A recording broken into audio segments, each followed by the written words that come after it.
Hi everyone. और react Redux की इस वीडियो के अंदर हम बात करने वाले हैं कंटेनर की। एक बहुत ज़्यादा इंपॉर्टेंट फाइल होती है क्योंकि ये फाइल रिस्पॉन्सिबल होती है रिएक्ट और रिडक्स को कनेक्ट करने के लिए।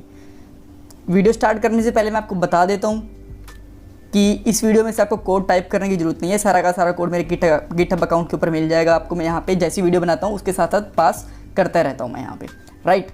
सो अब हम बात करते हैं इसके पॉइंट्स की कि क्या क्या पॉइंट्स हम देखने वाले हैं। सबसे पहले हम देखेंगे कंटेनर होता क्या है। वैसे मैं आपको बता चुका हूँ बट स्टिल मैं एक बार फिर से बता दूंगा आपको। देन हम कनेक्ट करेंगे रिडक्स और रिएक्ट को इसके अंदर, राइट। देन इंपोर्ट करेंगे हम रिएक्ट रिडक्स को, एक्शंस को और हमारे कंपोनेंट्स को। दो फंक्शंस होते हैं, मैप डिस्पैच टू प्रोप्स और मैप स्टेट टू प्रोप्स। इन दोनों का यूज़ क्या होता है और ये यूज़ कैसे करते हैं ये भी दिखाऊंगा, राइट। कोड शुरू करने से पहले मैं आपको दो चीज़ें बताऊंगा। एक तो मैं इसको ओवरव्यू दिखा देता हूँ कि कैसे कैसे यूज़ करेंगे और बाद में इन दोनों का एक्चुअल यूज़ भी बता देता हूँ, राइट। सो बेसिकली मैंने बताया कि जो कंटेनर का यूज़ होता है रिएक्ट और रिडक्स दोनों को कनेक्ट करने के लिए। तो हम रिएक्ट और रिडक्स के अंदर से एक फंक्शन निकालेंगे कनेक्ट। यहाँ पे हम एक्शंस निकालेंगे, यहाँ से हमारे कंपोनेंट्स निकालेंगे और एक से ज़्यादा एक्शन से एक से ज़्यादा कंपोनेंट्स भी निकाल सकते हैं, कोई प्रॉब्लम नहीं है इसके अंदर। देन हम इनको यहाँ पे कनेक्ट करेंगे और कनेक्ट जो फंक्शन होगा उसके अंदर दो पैरामीटर होंगे, मैप स्टेट टू प्रोप्स और map dispatch to props, right. ये एक तो डाटा सेंड करने के लिए काम में आता है रिडक्स में और एक डाटा गेट करने के लिए काम में आता है। कौन सा कब काम आता है आपको बताऊंगा। इस तरीके से इसको यूज़ करेंगे हम। और ये हमारे जो थर्ड चीज़ यहाँ पे दिख रही है आपको, बेसिकली दो पैरामीटर हो गए और जो अर्ली फंक्शन कॉल के अंदर जो आपको वैल्यू दिख रही है ये बेसिकली हमारा कंपोनेंट है, राइट। अब इन दोनों का मैं आपको यूज़ बता देता हूँ। देखो सबसे पहले मैं मेरा वेब पेंट टूल ओपन करता हूँ और इसको थोड़ा क्लीन करता हूँ। आपको मैं स्टार्टिंग से बताऊँगा। मान लीजिए कि ये आपका रिडक्स का स्टोर है और इसके अंदर आपका सारा का सारा डाटा यूज़ हो रहा है, राइट। इसको थोड़ा सा मैं हाइड कर देता हूँ। सो जब आप अपने कंपोनेंट में से डाटा रिडक्स वाले स्टोर के अंदर जब सेव करोगे, राइट, इसके अंदर से डाटा स्टोर में भेजोगे, तब बेसिकली आप यूज़ करोगे map dispatch to props, right. इसके अंदर होगा क्या, जो ये फंक्शन होगा ना इसको कॉल करा जाएगा, ये एक्शन का फंक्शन होगा इसको कॉल करा जाएगा और ये वाला फंक्शन हम डिफाइन करेंगे हमारे क्लिक इवेंट के ऊपर, इसको कॉल करेंगे, ठीक है। मैं आपको आने वाली वीडियो में आपको कॉल करके भी दिखा दूंगा इसको, राइट, क्योंकि अब तो ये बना ही नहीं, इस वीडियो में तो सारा कंप्लीट हो नहीं पाएगा। देन सेकंड चीज़ क्या होती है कि इसके अंदर डाटा भेज दिया। अब ये डाटा कहीं पे यूज़ भी हो रहा होगा ना, ये डाटा यहाँ भी यूज़ हो रहा होगा, ये डाटा हो सकता है कि यहाँ पे यूज़ हो रहा हो सकता है किसी और थर्ड पार्टी कंपोनेंट के अंदर यूज़ हो रहा हो, मतलब थर्ड कंपोनेंट में यूज़ हो रहा हो, थर्ड पार्टी नहीं थर्ड कंपोनेंट में यूज़ हो रहा हो। तब बेसिकली हम इस डाटा को वापस से सेंड करने के लिए यूज़ करते हैं map state to props, right. आपको दोनों चीज़ों का पता चल गया। और एक चीज़ आपको बता देता हूँ, इनके नाम कोई सेम होना ज़रूरी नहीं है। इनके बस ये फर्स्ट पैरामीटर होता है आपका map dispatch to map state to props और मैप डिस्पैच टू प्रोप्स आपका सेकंड पैरामीटर होता है। इनकी जगह पर अगर आप इसको x और y नाम रख दोगे और इन दोनों को यहाँ पे x और y पास कर दोगे तो भी ये चलेगा, कोई प्रॉब्लम नहीं है, राइट। ये जस्ट एक इंडिकेशन के लिए है, अदरवाइज इसका नाम आप कुछ भी रख सकते हो। नाउ अब स्टार्ट करते हैं हमारी वीडियो के साथ में। सो आपको पता है कि लास्ट वाली वीडियोस के अंदर हमने कंटेनर बना लिया था, राइट, बट वो कंप्लीट नहीं था। जस्ट एक फाइल बनाई थी हमने होम कंटेनर। इसके अंदर हमारी जस्ट एक होम कंपोनेंट ही इंपोर्टेड है। सो बाकी सारी चीज़ हम इंपोर्ट करते हैं, जैसे कि सबसे पहले हम इंपोर्ट करेंगे हमारा react Redux. So just use import something from react Redux और इसके अंदर से मैं निकालूंगा कनेक्ट। ये हमारे रिएक्ट और रिडक्स को कनेक्ट करेगा, right.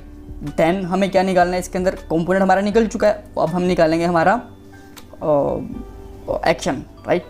So import something from, यहाँ पे हम जाएंगे सर्विसेज के अंदर हम एक्शंस में जाएंगे और एक्शंस के अंदर हमारी एक्शंस वाली फाइल है इसके अंदर जाएंगे, राइट। आप यहाँ पे देख सकते हो अगर आप चाहो तो, राइट। एक्चुअली इस फाइल का नाम है एक्शन, से एक्शन रखूँगा बाद में, ये गलती से हो गया और इसका नाम भी मैं बाद में, ठीक है, यहाँ तो रिड्यूसर ही है, रिड्यूसर्स नहीं है, इसका बाद में चेंज कर दूँगा, कोई प्रॉब्लम नहीं है। सो जहाँ पे हमारे पास अभी के लिए एक ही फंक्शन बना हुआ है, आपको ध्यान होगा, ऐड टू कार्ट। सो इसको आप यहाँ पे इंपोर्ट कर सकते हो, add to cart, that's great.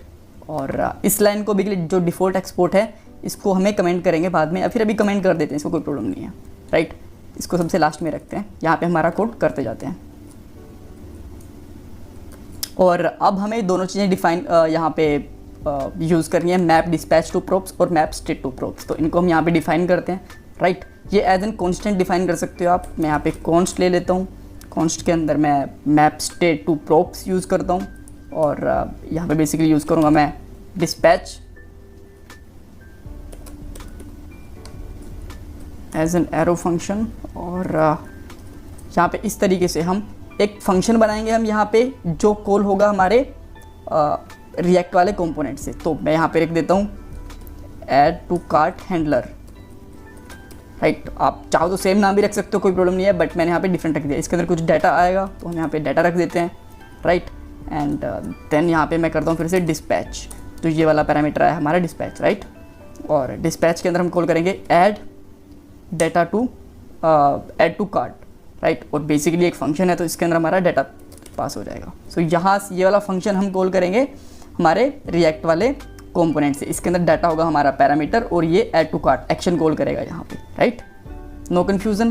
Then हम हमारी अब सेकंड चीज़ है वो यूज़ करते हैं। आप इनको ऊपर नीचे कॉल कर लो, चाहे इसको पहले लिख लो या फिर उसको पहले लिख लो, कोई फ़र्क नहीं है। मैं इसी को पहले लिख देता हूँ बिकॉज लोग मोस्टली सीक्वेंस में यही यूज़ करते हैं, तो हम इसको इस तरीके से भी लिख सकते हैं, राइट। सो यहाँ पे हम स्टेट रखेंगे, सॉरी माय बैड, यहाँ पे स्टेट और इस तरीके से हम यहाँ पे map state to props use करेंगे। अभी के लिए मैं कोई स्टेट डिफाइन कर नहीं रहा हूँ बिकॉज इसके में ज़रूरत है भी नहीं। चाहो तो आप इसको भी ब्लैंक रख सकते हो, बट ये जस्ट डेमोन्स्ट्रेशन के लिए मैंने रख लिया है, राइट। स्टेट जब हम यूज़ करेंगे बटन के क्लिक के ऊपर, मैं बाद में डिफाइन करूँगा ताकि आपको रन टाइम पे पता चल जाए। मैं कंसोल करके दिखाऊंगा इस स्टेट के अंदर कि हमें क्या मिल रहा है, राइट। सो उससे पहले हम यहाँ पे करेंगे एक्सपोर्ट डिफ़ॉल्ट कनेक्ट, और कनेक्ट के अंदर हमारे दो पैरामीटर्स, राइट। जो सबसे पहला पैरामीटर होगा वो होगा हमारा map state to props, and जो दूसरा होगा map dispatch to props, right.